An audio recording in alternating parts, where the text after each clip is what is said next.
usually when he plays. The parents are far relative and they are African descent. On examination, the child jaundice, in severe pain, pointing to his hands, withdrawn, liver spleen felt, and the HB is 75. So, no, any answer? Sickle cell. Very good. So, again, another hereditary disease where the cell under stress the shape will be changed, and this will cause obstruction in many areas, and this lead to pain and a lot of complications, because the RBC will lose its shape that it will allow it to move in the capillaries and get to be stuck in areas where it's very narrow. And it can also produce constellation of symptoms that I don't have time to go over. We'll go to the scenario number 3. 4-year-old, the mother brought him at 3 p.m. after noticing that he's increasingly sleepy for the last few hours, quite pale, and noticed the urine become cola-like. He is usually a very active boy, but since the visit of the grandmother for the last 3 years who took over the kitchen, on examination, he's pale, jaundiced, drowsy, and his HB is 30. So what's this? Very good, G6PD. The clue was the grandmother took off the kitchen and was actually, this is a scenario which I've seen. The child was eating for 3 days fava bean, 3 meals a day, because they thought it's very nutritious, and it ended up with the child having acute hemolysis. Scenario 4, 5-year-old girl, previously well. The last 7 weeks, the mother noticed that she's not keen to play, lost her appetite. The mother also took her to pediatrician. They told her it's an upper respiratory tract infection. And then over the last 3 days, mother noticed pinpoint rash, fever, and few blood spots in the pillow, and she doesn't know the source of it. The child looked ill and doesn't want to play and has lymph node and spleen felt, and HB, YBC is 40, HB is 80, platelets is 99. What do you think? Very good. I'm so proud of you. Now, for scenario number 5, the 4-year-old boy, the main concern of the mother that he is fat eater. He has a strange taste for food. She witnessed that he's eating the upholstery in the living room. He is quite boy, however, the only boy, and he has 3 sisters. On examination, he is strongly attached to the mother and quite pale. So, yes. Very good. Iron deficiency anemia. Iron deficiency anemia is a form of anemia due to lack of sufficient iron, and it's caused by inadequate intake of iron or chronic blood loss or combination of both. And it's the most common anemia in the world. Most children may not show any sign until they reach hemoglobin less than 95 and diagnosed by CBC. Now, 8-year-old boy who brought by the father, he noticed that he's not growing well. He has dark skin. And in comparison to all the family member, his CBC always show mild anemia, and it doesn't correct with iron supplements. The child has 2 siblings who died of unexplained anemia. On examination, the child is short, dark-skinned, different stains of, and few cafe au lait spots, short neck, thumb abnormal opposition, HB, YBC4, HB is 75, platelets 70. Fanconi, oh my God. So Fanconi anemia, as you can see, these are the features. And usually they have specific feature with this anemia. Sometimes they don't have anemia. Sometimes even phenotypically they don't have even sign of Fanconi. But and sometimes even they show in the second decade of their life. Now for the next scenario, 4-year-old child who was previously well until 3 weeks back when he developed viral illness, 3 days duration during the recent visit to grandparents in rural Egypt. It's responded to treatment given by local physician. Upon arrival to Kuwait, the mother noticed that pinpoint rash over the child lower leg and fever. On examination, well child, severe pallor, few ecchymotic patches all over the body, and pinpoint petechiae over lower limb, no organomegaly. On examination, YBC 2, HB 50, platelets 15. It is pancytopenia, so all the blood in this is more. So this is aplastic anemia. The clue in the history, I'm coming back to it later on. So there are acquired cause and inherited cause for aplastic anemia. And the clue in that story is that three things: viral illness, rural Egypt, local doctor in a rural area. So viral illness, there are many viruses that can cause aplastic anemia. Rural Egypt, there are areas that they use pesticide that can lead to aplastic anemia. And local doctors, some areas, they still use chloramphenicol, which cause aplastic anemia. Scenario 8, 9-year-old child who was referred to general pediatrician ward with provisional diagnosis of aplastic anemia. Investigation further, she was apparently that the child had previously been investigated for three hemolytic attacks or many hemolytic attacks 3 months ago, when the parents noticed pallor on occasion and change in the color of urine, which responded to initial supportive measures. Then started to have pancytopenia. The child showed mild neurological signs. CBC showed YBC2, HB60, and platelets 40, and abnormal coagulation. I don't think you will answer this. It's paroxysmal nocturnal hemoglobinuria.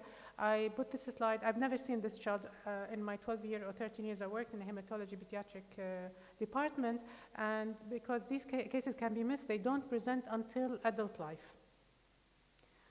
In summary, I just want to tell you the importance steps when you diagnose anemia. History. The history can tell you even the diagnosis. And the child needs a thorough clinical examination based on your history. You know what you are going to look for. The investigation, sometimes even simple CBC tell you the answer, but basically a peripheral smear, it's really indicative and give you a lot of clues. The peripheral smear, this test is involved blood in a slide, and it's been examined by microscope by the hematologist, and it's quite valuable in diagnosis of many diseases of hematology. So you get to know many things by just a slide of blood. And that's why I urge you, whenever you have a case of anemia, take a good history and examination and involve the hematology lab and let them just have a look to the slide. It will tell you immensely what's going on. So I'd like to thank you. Thank you so much. Yeah, thank you so much, Dr. Maha, for this informative lecture about anemia. Now, we'll leave the discussion for later. And Dr. Yes. Ola? Now I would like to introduce the second speaker. It will be Dr. Nahid Al-Atiq. Dr. Nahid is a consultant in developmental pediatrics, and currently she's working in the pediatric developmental unit in Al-Sabah Hospital. She is the head of the developmental pediatrics medical committee in the Public Authority for the Disabled in Kuwait. Dr. Al-Atiq also is a fellow of the Royal College of Physicians of Canada. She is certified pediatrician by the Royal College of Physicians and Surgeons of Canada. She completed 2 years of clinical fellowship at the Child Life and Health University of Edinburgh, Scotland in UK in the developmental pediatrics and the child neurodisability. She's going to give us a nice lecture as usual about the early childhood development. Yes, Dr. Nahid. All right. First of all, I'd like to thank the organizing committee to give me this opportunity to speak to the audience today. I chose the topic of asking a question, actually, whether the early years of childhood do matter into how we grow up to become adults. And basically, the lecture is going to be covering child brain development. We all know that early childhood is the time when infants undergo many changes on different levels, physically, emotionally, and developmentally, and that the developmental process occurs in an ordered sequence, meaning that the child learns to roll, in terms of gross motor skills, the child will learn how to roll, sit, weight bear, and then be able to walk. And similarly, in the language skills, it's pretty much similar. There's an orderly sequence whereby the child is going to produce some certain sounds. Thank you. It's going to produce sounds first, and then syllables, and then join these syllables to form words, and join the words to form sentences. So there's an order in which every child develops. And similarly, that's how the brain of the child develops. At birth, the brain continues to grow and develop until we reach adulthood. And I think the simplest example that most of us know is that the myelination process keeps on going into later years.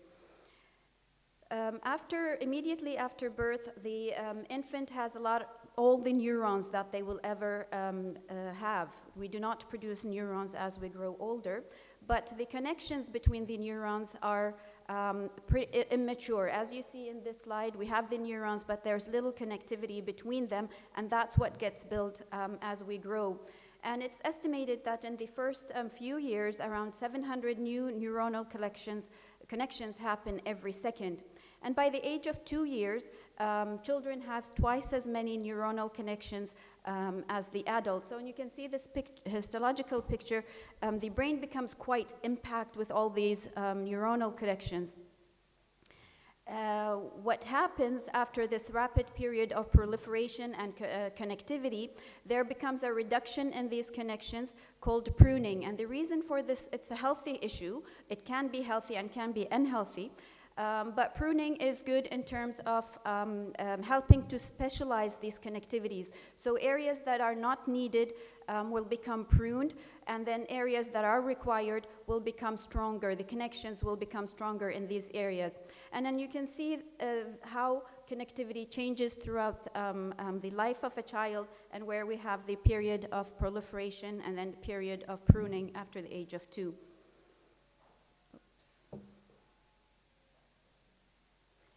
So connection, proliferation, and pruning also happens in a sequential order, and that's why we have development happens in a sequential order, whereby we have basic connections happening first that more complex connections will build upon. And if you can see in this slide here, the first connections that happen are the sensory pathways, followed by the language pathways, and then the more complex activities, which are the higher cognitive functions, will come later. And if you look at the peaks of when most of the proliferation and connections is happening, most of it is happening around the first 4 to 5 years. So the brain adapts to what the child sees, feels, hears, what he touches, how his movements and muscles are moving, and it also adapts to how the child is feeling and the emotions he has based on the experiences that the child has. And the more experiences the child have in these aspects, the more connectivity he will have, and the aspects that are experiences that trigger certain parts will have stronger connections, and then the parts that are not used over and over will become pruned. So active connections are actually reinforced by the experiences that the child has, and it stabilizes these connections, whereas weak connections that are not enhanced by experiences are going to disappear. So when does this proliferation and pruning actually happen most? This brings us to the topic of the sensitive periods. There are times when environmental experiences have the greatest impact on brain circuitry, and these are called the sensitive periods. And again, looking at this diagram, which is a more detailed aspect of the first one, we have more skills here on this chart, and you see most of the primitive, sort of simple tasks or functions of the brain will mostly proliferate here, followed by the more complex issues that we usually develop, that we need for schooling. So the sensitive period of proliferation, the time at which most of these proliferation and connections happen, all happen at the preschool years.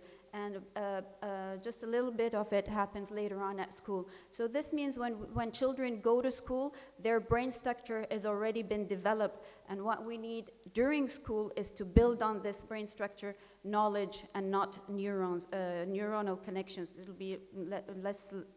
It'll be more difficult to build on neuronal connection. So basically 90% of brain development happens in the preschool years, so before the age of 5, and only 10 of brain development. In terms of development here, I mean architectural development. Only 10% of the brain architecture happens after the age of 5. So we have to sort of invest in the first 5 years to make children prepared for their school ages and adulthood. So does that mean older children and adults' brains don't change over time? This brings us to the topic of what we call brain plasticity, and it's the brain's ability to develop and change in response to the demands of the environment. As we mature and the brain matures and becomes more specialized and more complex circuits develop, it becomes less, the brain loses its ability to change in response to the environment and the experiences the individual has, and it will need more effort to be able to make these changes. If you look here, the trough of ability of change is roughly, again, between 4 to 5 years of age.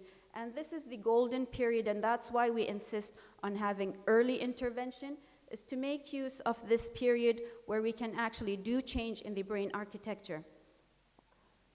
So does that mean it's all the experience and environment that determines how the brain is developed, or is it our genes? Genes that we inherit from our parents form what we call the structural genome, whereas the early experiences will affect the way the genes are expressed. So they sort of turn on or off our genes that we've inherited, and this happens through a chemical alteration called the epigenetic modification. This sort of illustration helps to explain what epigenetic modification is.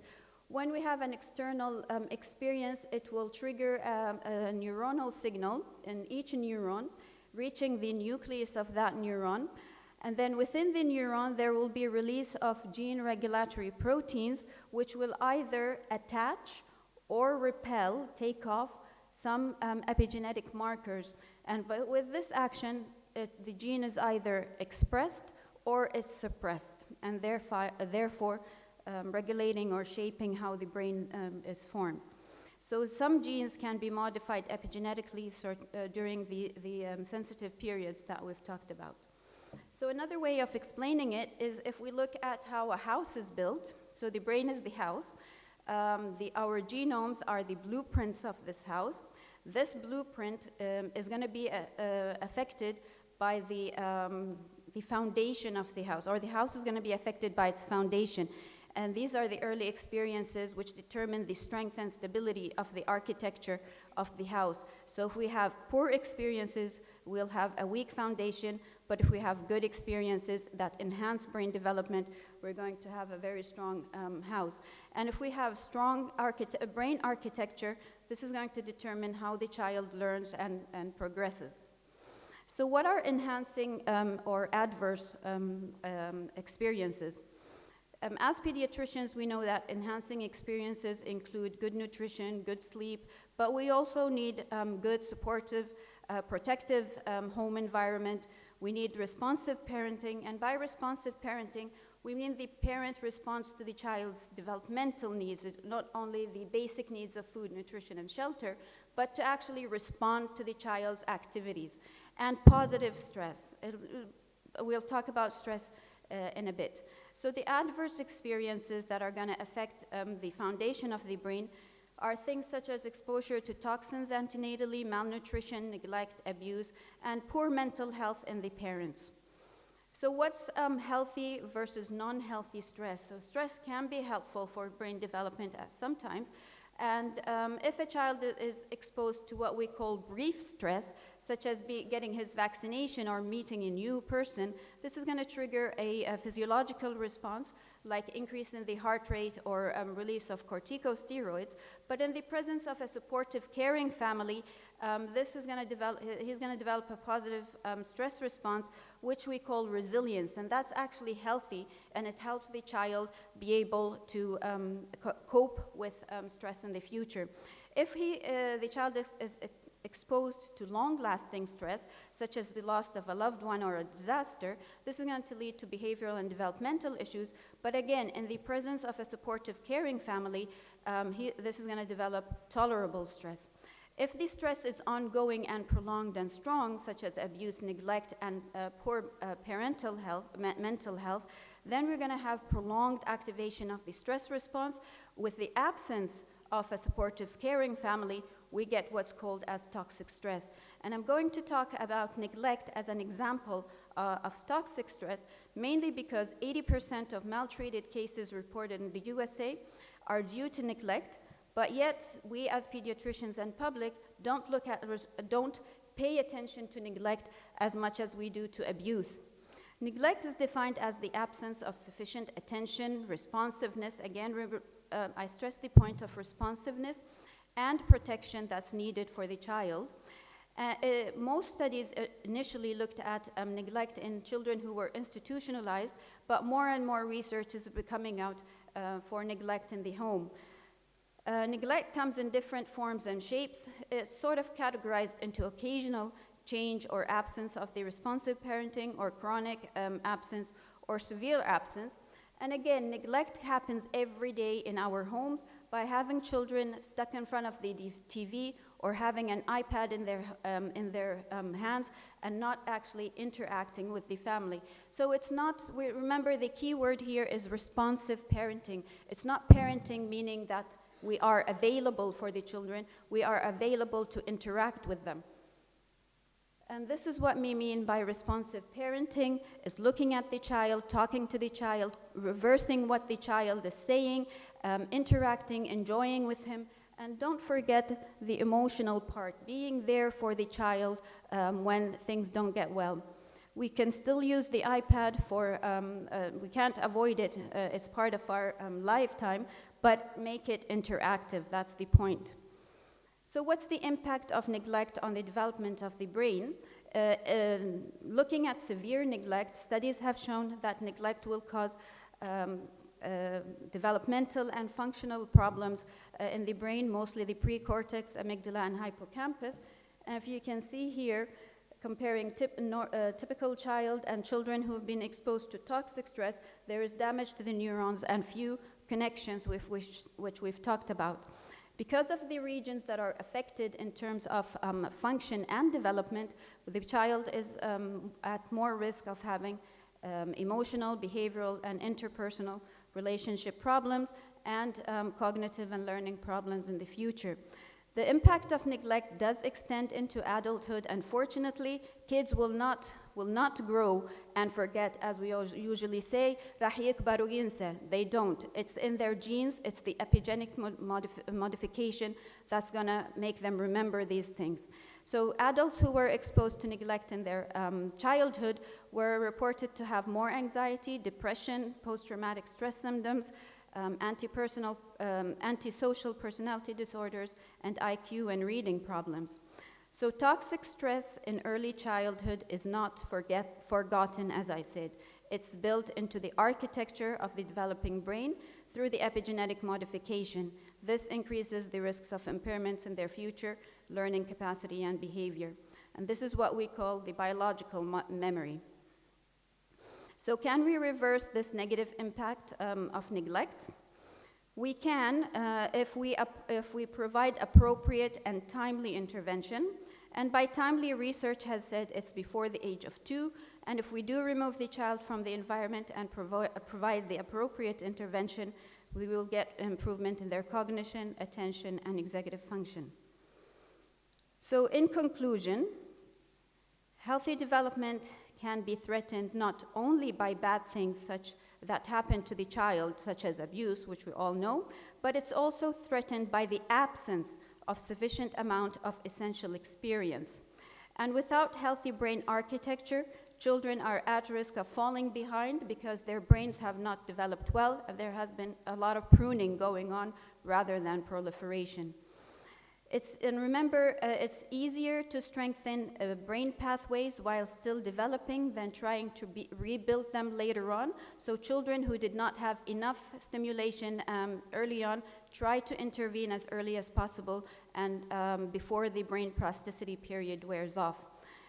Early life experiences are actually sort of, and I put them in quotes, that's how I express it, is that the early experiences are actually imprinted in our genes with long life effects on adult, physical, and mental health.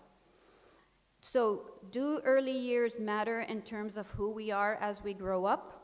I think during the early years, we are not raising the child, but we are raising the adults. Thank you. Thank you, Dr. Nahed, for this nice and lovely presentation as usual. And we'll leave the questions till the end of our session. And now the next speaker. The next speaker is Dr. Haya Touala. She's actually, Dr. Haya is a head of virology unit in a Sabah hospital. She's a member of Kuwaiti Clinical Virology Board as well as a chairperson of Clinical Virology Board Examination Committee at KIMS. She's graduated from Kuwait Medical School of RC Path, Clinical Virology, and currently head of Virology as well lab in Yaqub Babahani Center at KCC. Thank you so much, Dr. Haya, for coming here today and giving us the lecture. Thank you so much for inviting me, and I would like to thank you guys for sticking with us on a Friday evening. I promise to be as quick and as painless as possible. So I thought today to discuss or to talk about to pinpoint some issues with some of my favorite viruses, 3 viruses to be exact. So I'll start off with influenza virus, and I thought of discussing efficacy of influenza vaccine in children. Whenever I talk about a virus, I always like to start from the basics. So let's go back to the basic. Influenza virus belongs to Orthomyxoviridae family. It's a single-stranded RNA virus. It is a segmented virus. Hence, it keeps changing every year, and hence you have epidemics and pandemics. There are 3 types of influenza: Type A, Type B, and Type C. Type A causes moderate to severe illness. It affects all age groups, and it affects humans and other animals. Type B, it's a milder disease, primarily affecting children, and the reservoirs are humans only. Type C, rarely reported in humans, and it has no reported epidemics. Now, what we're interested in is influenza A. Influenza A has subtypes that determines its name. Hence, you have H1N1, H3N2. That's based on the hemagglutinin, which is responsible for attachment of the virus, and neuraminidase, which is responsible for the release of a progeny virus from the cell. What's unique about influenza A viruses in general is what we call antigenic changes. You have antigenic drift and antigenic shift. With antigenic drift, the virus actually has point mutations and causes minor changes. And that's what you have every year. And the population is partially immune to that virus. With antigenic shifts, you have major changes. You have a whole virus reassortment, and for that, you don't have any immunity, hence you have pandemics.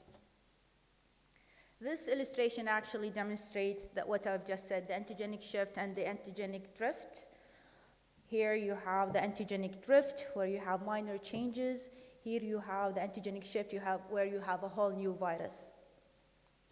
Now, what's the impact of influenza infection on children? So basically, children commonly need more medical care because influenza, especially under the age of 5, they have severe complications, especially with children under the age of 2. Children with chronic health issues such as diabetes and other disorders at a higher risk of developing flu complications. Each year, on average, 20,000 children under the age of 5 are hospitalized because of influenza infections, and flu seasons vary in severity from year to year. However, in 2014, there were 140 flu-related deaths due to influenza complications. Now, this is a CDC document that reported death in the United States from 2004 to 2012, where you have influenza can be fatal in children with and without high-risk medical conditions, hence the importance of influenza vaccine. This, again, diagram or a graph actually illustrates the number of deaths due to influenza complications in the flu seasons 2012-2013, where you have 171 deaths, 2013 to 14, 111 deaths, 14 to 15, 148 deaths, and last year, and this year actually, is 14 deaths. Now, do we have anything to stop like influenza virus? We do have a vaccine. It's an annual vaccine. It can be a subunit vaccine. It can be a live attenuated vaccine. This vaccine could be either trivalent vaccines or quadrivalent vaccine. Trivalent vaccine, where you have 2 influenza A virus and 1 influenza B virus. Quadrivalent, where you have 2A and 2B influenza viruses. Now, what's the adverse effects of such vaccines? Following injectable subunit vaccine, you'll have the pain, swelling, redness as injection site, low-grade fever, malaise, and fatigue. but at no case you will have or you will develop influenza due to such vaccine. Following life-attenuated vaccine, however, you'll have nasal congestion, rhinorrhea because it's intranasal vaccine. You will have reduced appetite, weakness, and headache. Now, how efficient influenza vaccines can be. The most important thing that you need to understand when it comes to influenza vaccines is that it depends on the characteristics of the person being vaccinated. It depends on the age. As you know, extreme of ages, you have issues with immunity. Therefore, immunity developed due to such vaccine will be reduced compared to the general younger population. The health status, if you have a chronic disease, that will affect the level of immunity. The other point, which is extremely important, is the similarity or match between the virus circulating currently and the vaccine available or provided by the company or WHO. If you don't have a perfect match, you will not have a perfect immunity. But if you do have a partial match, you might have partial immunity. Now, this table actually demonstrates the adjusted overall vaccine efficacy over the years, or if you notice, it varies from 10% up to 60%, and it's never reaching or close to 70% because the matching and the age group did not work very well for them. Several studies and several reviews have discussed the efficacy of such vaccines. This study actually studied the efficacy in healthy children. So in conclusions, this study indicates relevant benefits of influenza vaccination, not a complete benefit. Safety of immunogenicity of inactivated quadrivalent influenza vaccine, where you have demonstrated safe and immunogenic among children 6 months to 9 years of age, and it shows partial efficiency. Another study discussing a review article, vaccination every year is not recommended with trivalent, is now recommended with trivalent inactivated vaccine, which shows some sort of immunity. So we know that we have the vaccine, and we know that the vaccine is not working very well, or it can vary over the years. So why are we taking it? Basically, because flu vaccine can keep you from getting sick, and therefore protecting whoever is sick around you or needs to protect them. Flu vaccination can help protect people who are at greater risk of getting seriously ill, such as young children. Flu vaccination, even if it does not match the circulating virus, can provide you with some sort of immunity. Hence, you will not get as sick as you should be. Flu vaccination actually reduced the outcome or complications of flu viruses. A recent study showed that flu vaccine reduced children's risk or admissions to PICU by 74%. Now we're done with influenza vaccine, and I actually recommend taking the vaccine at young age. I started vaccinating my children at 6 months of age, and it's working very well with them. Now the other topic is dengue diagnosis. I've been receiving several calls and several consultations about how to diagnose dengue virus in children. So basically, again, back to the basics. Dengue virus is an earthborne virus, which means it needs a vector in order to be transmitted. It's usually transmitted by the Aedes aegypti mosquitoes. There are 4 serotypes which have no cross protection between them, since if you have one serotype, it does not mean that you're protected or immune against the other serotypes. With dengue infections, it's either primary infections or a secondary infections. With primary infections, where you have the first serotype ever exposed, you exposed to the ever serotype, you have an acute febrile illness commonly identified as dengue fever, cleared around 7 days, and that's it. With secondary infection, which is infected by another serotype, you have what we know as dengue hemorrhagic fever or dengue shock syndrome. This is mainly due to what we refer to as antigenic sin. So with primary infection or primary infection, you have antibodies against the major epitope of the virus, and hence you have a strong immunity. However, with antigenic sins, in case of secondary infection, the antibodies keep producing against the minor epitope of the primary infection and leaving the major epitopes of the secondary infection, and hence your immunity is weaker, and that's what causes hemorrhagic fever. Dengue fever symptoms varies from febrile phase, sudden onset of fever, headache, bleeding, muscle and joint pain, usually followed with primary, with recovery phase, altered level of consciousness, seizure, itching, and slow heart rate, with critical phase, hypotension, pleural effusion, ascites, gastrointestinal bleeding. Now, how do we diagnose dengue fever? With dengue fever, you need to understand the phase, the virus life cycle in the host. So basically, it's like 0 day of onset of symptoms. You have a high level of virus or non-structural one, which is part of the virus, and it lasts for about 5 days or for the whole virus is about 5 days from onset of symptoms, and then IgM will start producing for the next 3 months, followed by IgG level increasing. With secondary dengue infections, again, the virus will stay in the system for the first 5 days of onset of symptoms. However, IgG will be shooting from day 0, and you'll have the IgG positive at that point. IgM may or may not be positive. So basically, that explains what I just said. With viremia, you have a virus for the first 5 days of onset of symptoms, IgM from day 4 or 5 up to 3 months, IgG in primary infection, it will last for life, but it will come later on day 7 to 10 days of an onset of symptoms. With secondary infection, more or less, it comes from day 4, or 0. Now, when it comes to diagnosing dengue fever, dengue virus, the earlier you diagnose it, the more accurate or more you're confident with the results. So if you started off with PCR of the dengue virus, you are pretty sure that whatever that person is having is dengue fever. As the day progress or the symptom progress over the days, serological tests are not that specific, but they are they're way easier to be used. However, due to cross protections with other members of the Flaviviridae family, such as Zika virus, yellow fever, chikungunya, there is a huge cross overlap when it comes to serological testing. So as we said, serology, IgM, IgG, which is what we have basically here in Kuwait. However, you have to keep in mind risk of cross reactions. This table summarizes the results of IgM and IgG. So if you have IgM positive versus IgG negative, recent primary infection, both positive, recent secondary infection, IgG positive, recent secondary infection. As we said, IgM may or may not be detected. With both negative, no recent infection. However, you have to keep in mind with other members of the Flaviviridae family.